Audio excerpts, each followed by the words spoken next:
Para el día de hoy tenemos que revisar dos temas interesantes. Uno sobre el costo de mi negocio, es decir, cuál debería ser la gestión o las actividades que debería realizar para conocer cuánto me cuesta o cuánto gasto en mi negocio y cuánto representan mis ingresos.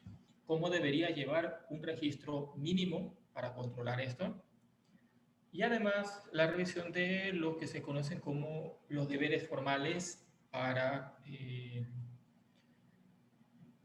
formalizar un negocio, es decir, para el servicio de rentas internas. Vamos a revisar la primera parte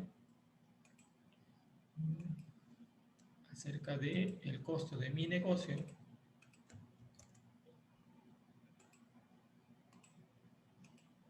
Es lo que tenemos aquí. A ver, ¿cuál es el costo de mi negocio? Costo, ¿de qué se trata el costo?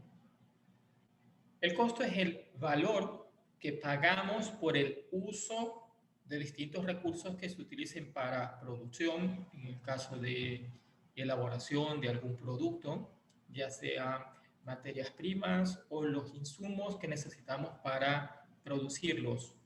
Es decir, si yo lo que fabrico son collares, artesanías o joyas, yo utilizo como materia prima justamente las piedras o el material con el que las elaboro y los componentes necesarios. El valor que pago para conseguir estos insumos o esta materia prima eh, es lo que se conocen como mis costos. Además, también estos productos que llegamos a tener después de procesarlos son los que me van a servir para vender o para generar servicios o alguna mercancía. Los costos se pueden pensar de que el negocio no haya vendido en ese mes o esa semana. Los costos aparecen o se presentan a pesar de que el negocio haya o no haya vendido. Ojo, es decir, yo igual tengo que cubrir algún tipo de costo o gasto. Estos costos que siempre voy a tener que pagarlos, sea que produzca o tenga productos para vender o haya o no haya vendido, serán, por ejemplo, los gastos de arriendo, los gastos de luz, agua, teléfono, inclusive si tengo a un ayudante, un operario, un obrero, el sueldo de esta persona también es parte de esos costos. Si usted está al tanto de los costos de su negocio, podrá saber cuánto está ganando o perdiendo. Si se vende más de lo que se gasta, gana dinero, pero si vende menos de lo que gasta, perderá dinero. Al saber cuál es el costo total de su negocio, se puede establecer una meta de ventas que le permita obtener los ingresos necesarios para cubrir sus costos y sus gastos. Es decir, usted al estar consciente de cuáles son sus niveles de costos y de gastos, podrá saber o podrá planificar cuánto es lo mínimo que debería vender para cubrir esos costos. Y que por encima de ese nivel de venta, es decir, cuántas unidades tengas que vender y a qué precio, yo sabré en qué momento ya comenzaré a ganar. Porque después de que esté cubriendo mis costos, mis gastos, ya sea por semana, por mes, por encima de ese nivel ya tendré utilidad o ganancia. Hay que tener presente, conocer los costos de producir o de fabricar un producto o un bien, o cuánto me cuesta prestar un servicio. Es decir, prestar un servicio no es simplemente de gratis.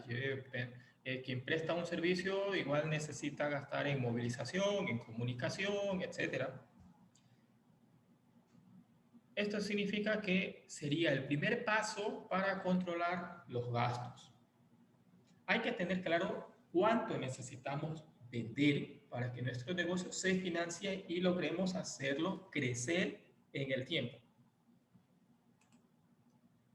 ¿Cuáles son los tipos de costos? Existen dos tipos de costos que se pueden identificar.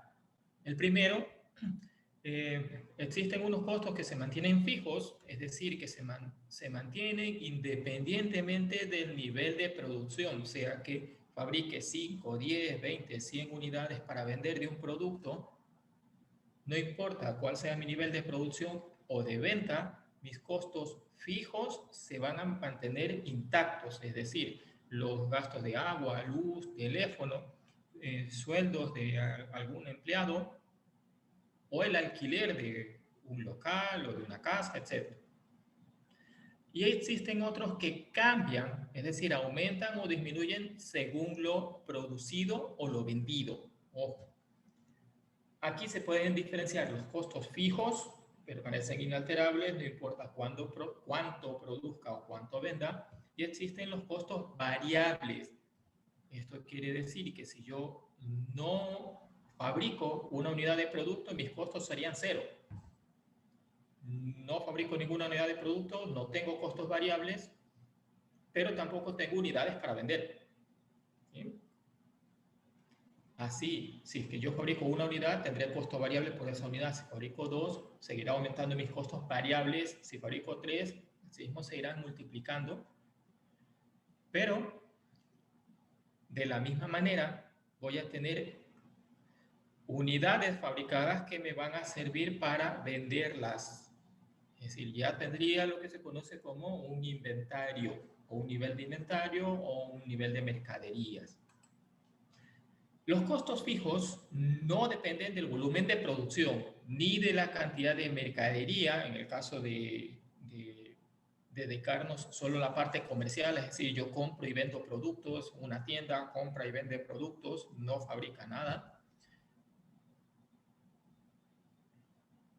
Por lo tanto, podemos decir que los costos fijos serán todos los valores que desembolsamos o que pagamos para hacer funcionar el negocio, independientemente de cuánto se produzca o cuánto se venda, cuánto fabrique, en el caso de producir artesanías o producir algún producto para la venta, y independientemente de cuánto venda. Los costos variables son aquellos costos que crecen o disminuyen de manera proporcional si mi nivel de unidades para vender o de productos aumenta, mis costos variables también van a aumentar. Si yo disminuyo la cantidad de productos que comienzo a fabricar para vender, mis costos variables también disminuirán. Estos valores crecen o disminuyen de manera proporcional al aumento o reducción de la producción, de la venta de los artículos o la de la prestación de un servicio, dependiendo de la actividad de negocio. Claro está, si yo produzco algún bien o algún objeto para venderlo, es decir, compro materia prima, lo transformo, le realizo algún trabajo y después lo vendo. Si yo me dedico solamente a la parte de brindar un servicio, en el caso de una escuela o en servicios turísticos, en el caso de una escuela, un docente va, da clases, cobra por sus servicios y su tiempo de enseñanza es el que estaría, es el que da a cambio del sueldo o del valor que le paguen.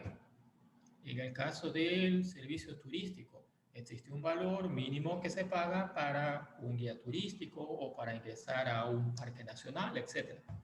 Esto va a depender de la actividad de cada negocio o incluso si es que alguien tiene o quiere abrir una tienda o una tienda, ¿sí?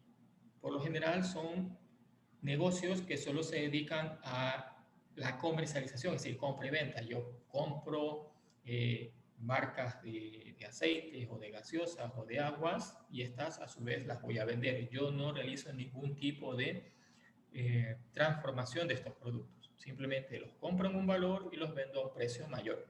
Nada más. La suma de los costos fijos y de los costos variables se conocen como los costos totales de un negocio.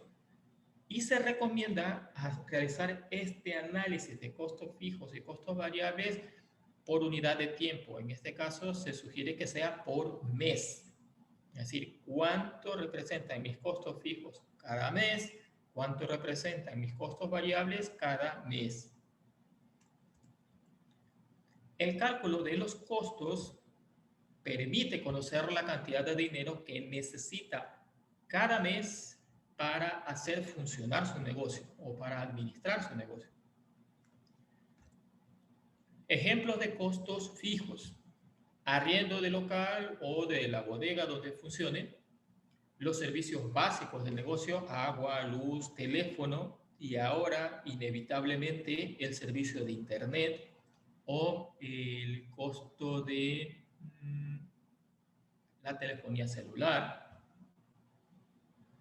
impuestos y patentes municipales, que son tasas o valores que se pagan por el funcionamiento de un negocio, sueldos de los empleados o comerciantes o del personal que trabaja o labora allí, si lo hubieran, los seguros, si es que se contrata algún tipo de seguro, las cuotas de los préstamos bancarios o algún tipo de préstamo, ya sea que se financie realizando préstamos a un banco, a una cooperativa, a una asociación o algún familiar. Estos se los puede considerar como costos fijos, porque yo tengo que devolver ese valor más el servicio de deuda, es decir, los intereses que me quieran cobrar. Por lo general, estos valores o estos préstamos servirán para financiar el negocio. El mantenimiento y reparación de equipos, maquinarias que maneje el negocio. Si yo lo que tengo es un restaurante, por ejemplo, yo tendré por lo menos una cocina, y esta cocina debo realizarle un mantenimiento cada cierto tiempo, puede ser cada mes, cada 6 meses o una vez al año, para que no se dañe, no se tape, para que me pueda servir por un tiempo prolongado. Ejemplo de costos variables. Si se trata de un negocio que se dedique solo al comercio de productos, estos costos variables estarán en función de la mercadería que se compre. Es decir, si yo lo que hago es tener una tienda, compraré los productos que allí se expenden o se venden, el proveedor me los vende a un precio y yo los vendo a un precio mayor. Es decir, ejemplos para las tiendas de víveres o los bazares que venden productos de belleza, útiles escolares, entre otros. Cuando se trata de un negocio de servicios, estos serán los insumos que se utilicen para los costos variables. En este caso, para los negocios de servicio, serán aquellos insumos que necesito para brindar este servicio, como por ejemplo restaurantes. Sus costos variables dependerán de lo que se utilice específicamente para el servicio. Restaurantes o una cooperativa de transporte, entre otros. Estos se los consideran empresas de servicios. Si bien es cierto, en el restaurante yo debo comprar materia prima, es decir, las vegetales y frutas y carnes para cocinarlos y venderlos como platos ya preparados. Sin embargo, estos se deben realizar en el momento que el cliente los pida. No puedo tener almacenados la comida preparada por una semana, 2 semanas. Entonces, por eso se lo considera más un negocio de servicio. Es decir, alguien desea comer, en ese momento se prepara, se sirve y el cliente queda satisfecho. En el caso de transportes, en cambio, yo utilizo, sea un bus, una camioneta, un auto o un triciclo o una moto, que servirá para transportar, y por ese servicio voy a cobrar un valor que acepte el cliente. En un negocio productivo, aquí los costos variables estarán dados por las materias primas, es decir, el elemento principal que yo debo comprar para transformar o producir un nuevo producto. el pago de la mano de obra cuando no es un sueldo fijo, es decir, si tengo ayudantes donde les pago por horas de trabajo o por número de unidades que fabriquen, allí también se lo puede considerar como un costo variable. Las subcontrataciones y los insumos varios. Ejemplos serían una mueblería o una panadería, también se puede considerar en este tipo de negocio. ¿Cómo calcular el costo total de mis productos, servicios y mercaderías? Ya hemos mencionado las diferencias entre costos fijos y costos variables. Ya sabemos que el costo fijo más el costo variable será mi costo total. Es importante que se aprenda cómo los costos fijos del negocio deben considerarse en el costo total de un producto o servicio para poder fijar el precio a cada uno de los productos, servicios o mercaderías que vendamos. Por ejemplo, para este cálculo se usará un ejemplo de una distribuidora de gaseosas. El total de los costos fijos, este dato se obtiene del registro de ingresos y gastos, es decir, de las planillas que me lleguen o de las facturas que tenga que pagar. Aquí en este caso los costos fijos serán sueldos 450, servicios básicos 150, arriendo de local 200. Mis costos fijos suman en total 800. Y estos costos están tomados en cuenta para un mes. Los costos variables. Asimismo, este dato lo necesito de mis registros de ingresos y de ingresos y ventas, de ingresos y egresos de mercadería. Debo hacer el control de unidades de producto. El inventario inicial, no en número de unidades, sino en valor, o sea, cuánto me costó. A esto le sumo lo que compre durante el mes, es decir, aumento mi inventario.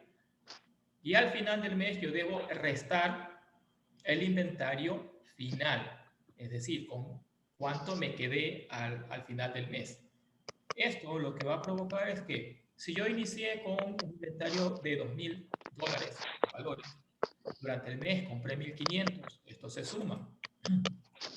Asimismo,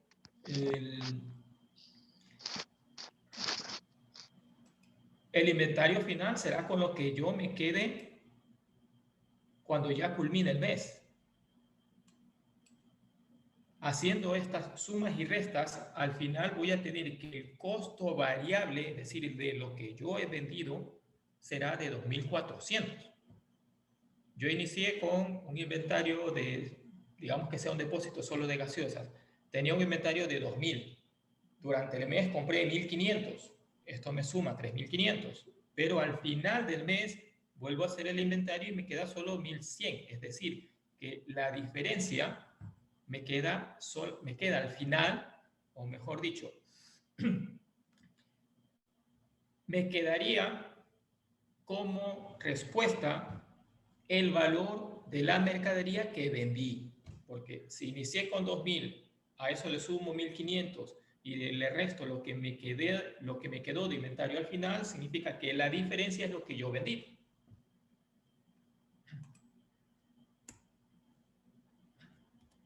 Entonces, si yo ya conozco cuántos son mis costos fijos durante el mes y cuánto sería mi costo variable durante el mes, yo podría establecer metas o planificar las ventas durante los siguientes meses, o también puedo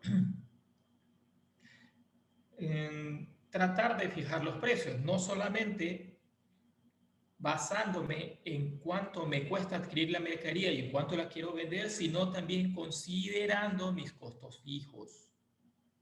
¿Sí? Para fijar el precio de una mercadería, producto o servicio, se debe considerar los costos fijos del negocio. Los servicios, productos y mercadería tienen tanto costos fijos y también costos variables o unitarios. Hasta allí va la primera parte. En esta segunda parte vamos a revisar los deberes formales. con el SRI. Espero que esto quede bastante bien entendido. Vamos a hacerlo lo más simplificado posible. ¿Cuáles son los deberes formales con el servicio de rentas internas? Los deberes formales es, en primer lugar, la obtención de un RUC o de un RICE, es decir, del registro único de contribuyente o del registro simplificado para negocios pequeños. Entre estos deberes formales, una vez que se obtiene el RUC o el RICE, serán emitir y entregar comprobantes de ventas o facturas, llevar registros contables, es decir, un registro de ingresos, egresos, compra de mercaderías, ventas, entre otros. Presentar y pagar las declaraciones correspondientes, sean mensuales, semestrales o una vez al año. Acudir a las oficinas del SRI cuando se requiera la presencia. El primer deber formal, inscribir el RUC. ¿De qué se trata el RUC? Todas las personas naturales y sociedades, es decir, empresas o grupos de personas que quieran formar un negocio, sean nacionales o extranjeras, que inicien o realicen actividades económicas en el país, en forma permanente u ocasional, deben sacar un RUC. El RUC es el número que identifica a cada contribuyente, es como un número de cédula, pero para un negocio que realiza actividad económica. Este documento que se recibe cuando se inscribe el RUC es la constancia de su registro, en el que podrá apreciar datos personales, el dato de la actividad económica, así como el número de RUC, conformados por un total de 13 dígitos. Por lo general, los últimos 3 dígitos serán 001. El RUC es personal e intransferible, se debe conservar, ya que es la prueba de que se ha formalizado y legalizado una actividad económica. El plazo para obtener o actualizar el RUC son de 30 días después de haber iniciado alguna actividad de negocio. ¿De qué se trata el RICE, que es la alternativa al RUC? ¿De qué se trata el RICE y quiénes pueden aplicar a esta forma de, a este tipo de formalización de un negocio? El RICE son las siglas de Régimen Impositivo Simplificado Ecuatoriano. El RICE es un nuevo régimen del SRI que facilita el pago de impuestos y legaliza una actividad económica, pero veamos qué tipo de actividades económicas. Este es un sistema impositivo cuyo objetivo es facilitar y simplificar el pago de impuestos de un determinado sector de contribuyentes. Veamos quiénes son o a quiénes se los considera parte de este sector. ¿Qué beneficios ofrece el RICE? No necesita hacer declaraciones, evita que le hagan retenciones de impuestos, entrega comprobantes de ventas simplificados y no tiene obligación de llevar contabilidad. ¿Cuándo debo pagar mis cuotas del RICE? Se deben cancelar mensualmente y en función del 9º dígito del RUC. Es decir, el SRI, una vez que le aprueba la emisión de un RICE, es decir, yo puedo sacar un RUC o puedo sacar un RICE. Si saco un RICE, el SRI me dice, usted tiene que pagar este valor cada mes. Y cada mes debo hacer la declaración de ese valor. El tipo de comprobantes serán simplemente notas de ventas o tiquetes de máquinas registradoras. Además, no desglosa IVA. No desglosa IVA en esas notas de venta o factura. ¿Cuáles son las condiciones y requisitos? Es decir, ¿quiénes pueden solicitar RICE en vez del RUC? En primer lugar, debe ser una persona natural, es decir, no pueden ser empresas o asociaciones, tiene que ser una sola persona. No tener ingresos por el negocio mayores a 60.000 durante el año. Es decir, yo tengo un pequeño negocio que apenas genera $2.000 al año. Puedo aplicar a un RICE. No dedicarse a alguna de las actividades que estén excluidas, es decir, allí hay una lista. no haber sido agente de retención durante los últimos 3 años. Es decir, si yo inicialmente saqué un RUC, no puedo después convertirlo a RICE. O saco el RUC o saco el RICE. ¿Cómo se deben pagar las cuotas en el régimen impositivo simplificado, el RICE? Se paga una cuota según todas las actividades. Por ejemplo, una persona natural que tenga un taxi con ingresos anuales de 15.000, una tienda con ingresos anuales de 8.000, debe pagar una cuota de $6 por la sumatoria de ambas, es decir, 3 por transporte, 3 por comercio. Terminaría pagando $6 mensuales de impuestos, nada más. ¿Qué más? Si se pertenece a una asociación de comerciantes minoristas y no sabemos cómo cumplir con nuestras obligaciones, ¿podemos inscribirnos en el RICE? Esa es una pregunta. La asociación como tal no se puede inscribir en un RICE, ya que es una sociedad. En cambio, cada uno de los socios sí pueden inscribirse con un RICE o solicitar un RICE. Las actividades que pueden inscribirse en el RICE o en el régimen impositivo simplificado son pescadores, ganaderos, avicultores, es decir, criadores de aves, transportistas o servicios de taxi, restaurantes y hoteles, servicios de construcción, comerciantes minoristas y otros servicios en general que no estén prohibidos por la ley. Es decir, si tengo un negocio pequeño, puedo aplicar a un RICE. En el segundo deber formal es la emisión de notas de venta o facturas. Vamos a ver cuál es la diferencia. La nota de venta solo me sirve para los tipos de negocios que sean RICE. Nada más, una nota de venta es el detalle de lo que se está vendiendo y no desglosa IVA, es lo principal. De allí va la lista de qué es lo que compré, la cantidad, el valor, sí, los datos de quién me está comprando o les ponemos solamente consumidor final. Ejemplo, los tiquetes de máquinas registradoras, boletos o entradas de espectáculos públicos o los comprobantes que emiten los bancos o los etiquetes aéreos, etc. Esos son notas de venta. La vigencia de los comprobantes de venta y en su momento de factura serán de 1 año para quienes estén al día con las obligaciones, 3 meses si tiene algún retraso y no se permitirá o no le emiten la autorización para quienes tengan algún problema con el SRI. ¿Cómo se llena un comprobante de venta? Esto es un ejemplo de un comprobante de venta, en este caso una factura. En la parte del encabezado va a ir los datos del cliente, nombre, RUC, en el caso de tenerlos, o cédula, dirección, teléfono y la fecha. En la parte intermedia yo debo hacer el desglose de lo que me está comprando. La cantidad, la descripción, el valor unitario y el precio final. Cuando se emiten facturas, por lo general,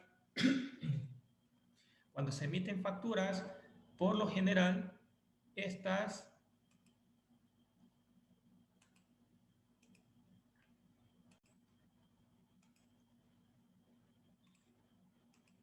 facturas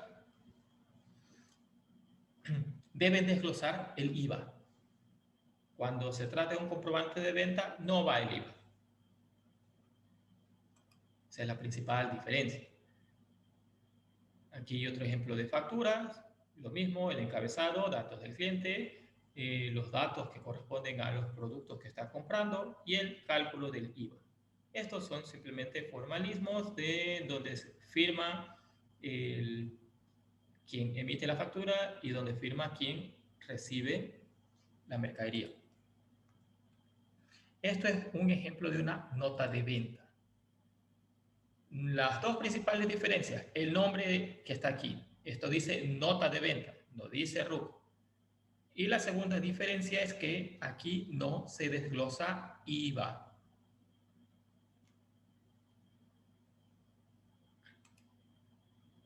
Existe también lo que se conoce como facturación electrónica. Eso va a depender de cada negocio, de cada empresa o de cada contribuyente, que llegue a aplicar el tema de facturación electrónica. Poco a poco, todos los negocios grandes y ahora los medianos y en algún momento llegarán los más pequeños a tener el tema de la facturación electrónica, es decir, que ya no necesitarán emitir un comprobante físico o un papel para la factura, sino que eso directamente se emite en el sistema del SDI. El tema de llevar los registros contables para un negocio formal que tiene RUC y que debe llevar contabilidad, tendrá que contratar a un contador que lleve todos sus registros contables. En el caso de una persona natural que tenga un RUC o que tenga un RICE y que no esté obligado a llevar contabilidad, debe llevar un registro mínimo de ingresos y egresos. Es decir, a diario debo anotar también para tener mi propio control qué es lo que compré, qué es lo que vendí, a quién les compré, etcétera, para saber si en verdad estoy ganando, estoy perdiendo. Ese registro lo puedo llevar manualmente en un cuaderno, anotándolo. Puedo llevar el control en una computadora o inclusive en un celular. Ya existen apps que me permiten hacer eso. Todo depende del alcance tecnológico o qué es lo que yo sí pueda manejar. Quien no esté obligado a llevar contabilidad no necesita contratar un contador. Es decir, esa misma persona puede realizar todos sus registros de ingresos, egresos, etcétera, y hacer sus propias declaraciones. Ejemplos de registros de venta y registros de compras. Esto es solo una sugerencia. Se anota la fecha, el número del comprobante, porque cada factura o cada comprobante de venta siempre tiene una secuencia o un número. El detalle, es decir, yo más que el detalle anotaría el proveedor. En el caso de en el caso de las ventas, anotaría el nombre del cliente, el valor, el IVA y si es que me realizó o no alguna retención. Esto solamente ocurre si es que yo le vendo a una empresa. Allí me van a hacer una retención. Si no le vendo a empresas, no va a pasar nada de eso. En el caso de las compras, en cambio, yo voy a registrar lo mismo, la fecha, el número de comprobante de venta o factura, y más que el detalle, yo más bien anotaría en primer lugar el nombre del proveedor y después el detalle, porque es probable que a un solo proveedor le compre 5, 10, 20 cosas. Entonces aquí no voy a anotar estas 5, 10, 20 cosas. Me interesa es saber cuánto le estoy pagando a este proveedor y aparte yo voy a llevar un registro del detalle de las mercaderías, como es el caso de un bazar o de una papelería. ¿Sí? Es decir, aparte del registro de ventas y de compras, también debería llevar algo que se conoce como un CARDEX, es decir, el detalle de los productos con los que trabajo, cuánto tengo, cuánto van ingresando, cuánto van saliendo, en números para llevar ese control. Es decir, debo saber cuánto tengo en la bodega. En el cuarto deber formal, se pide cumplir con las declaraciones de impuestos del SRI. Es decir, el IVA siempre hay que pagarlo, depende. Hay quienes tienen autorizado para pagar el IVA cada 6 meses o cada mes. Y el impuesto a la renta que se paga solo una vez al año. Es decir, hay que presentar la declaración una vez al año. No necesariamente hay que siempre pagar un valor. Todo va a depender de mis ingresos y egresos. Es decir, si yo no tuve ganancias, mi impuesto a la renta será 0. En el caso del IVA, si mis compras o mis costos son mayores a mis ventas, en algún momento la declaración de IVA, en vez de salir positiva, es decir, en vez de pagar IVA, yo tendré un valor a favor. Si yo voy a tener ganancias, es decir, comienzo a vender mucho más de lo que compro, tengo ganancias, voy a tener que declarar IVA y pagar IVA. Si comienzo a vender mucho más durante el año, y así mismo compro y vendo, y donde mis ingresos por ventas son mucho mayores a mis costos, allí sí tendré que, además de presentar la declaración, realizar el pago de lo que tendría que cancelar de impuesto.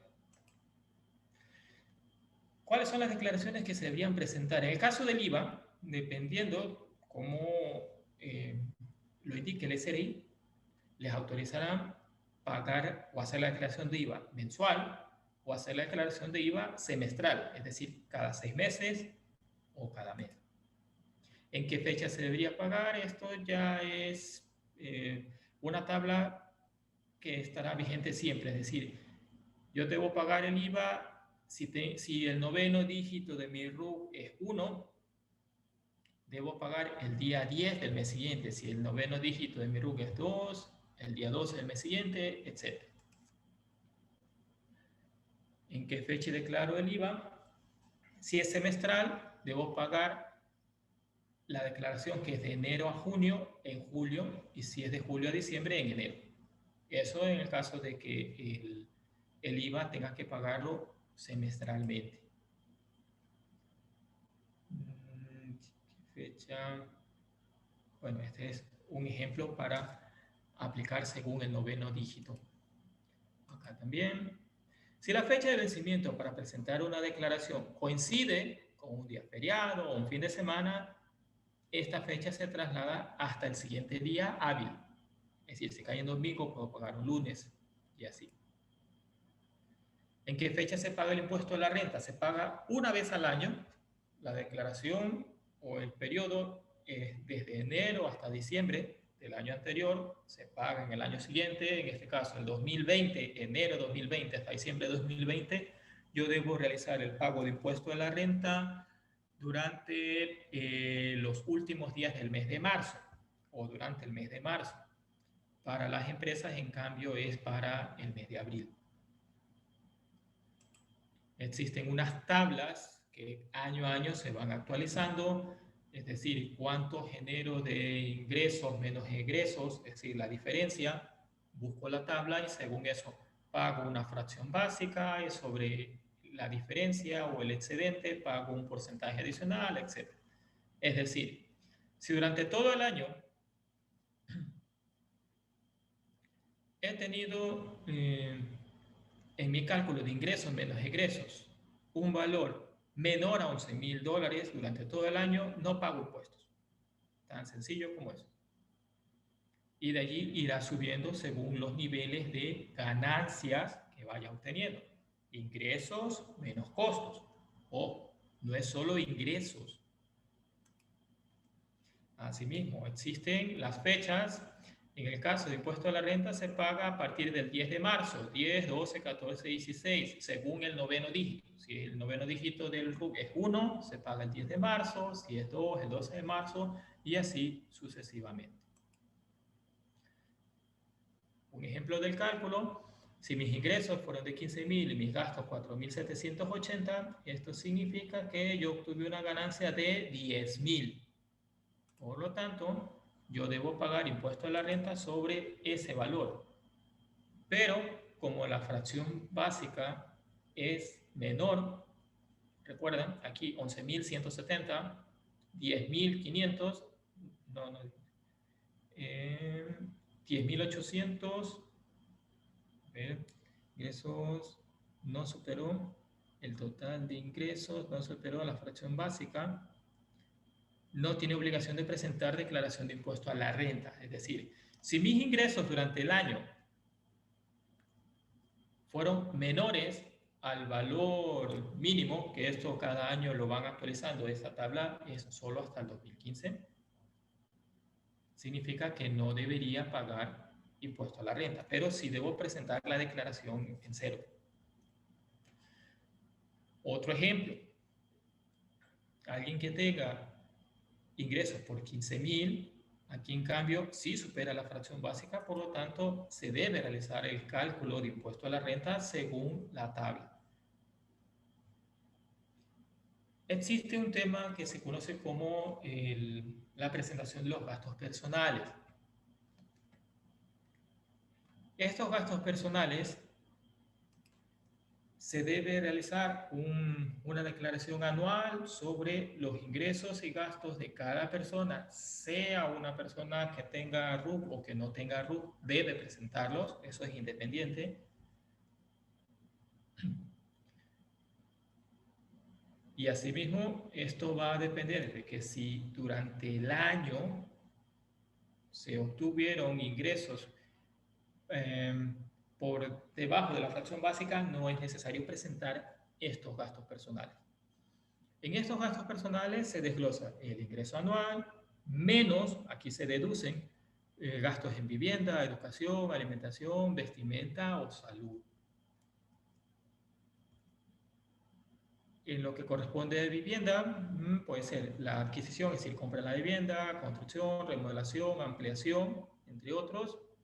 En educación, todo lo que yo gaste en mi familia por conceptos de matrículas, pensiones, útiles escolares, uniformes, etc.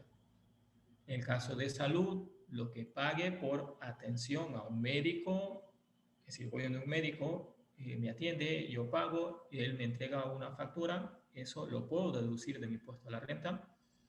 Los honorarios profesionales de la salud en general, es decir, médicos, odontólogos, laboratorios clínicos, medicinas prepagadas, medicamentos, compra de medicinas, etc. En el caso de alimentación, compra de frutas, víveres, legumbres, o todo lo que corresponde a comida, es decir, pueden ser incluso alimentos preparados en un restaurante. El quinto deber formal tiene que ver con acudir a las oficinas del SRI cuando me lo soliciten. Esto suele ocurrir cuando llega a existir algún retraso por un tiempo demasiado prolongado, pero por lo general no suele haber esta solicitud de comparecencia en oficinas del SRI. Por lo general, no.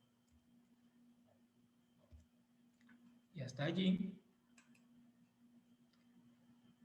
estaría concluida esta parte de la revisión acerca de el registro de ingresos y egresos, es decir, el costo de mi negocio, identificar y definir el costo de mi negocio, y también de qué se tratan los deberes formales con el SRI.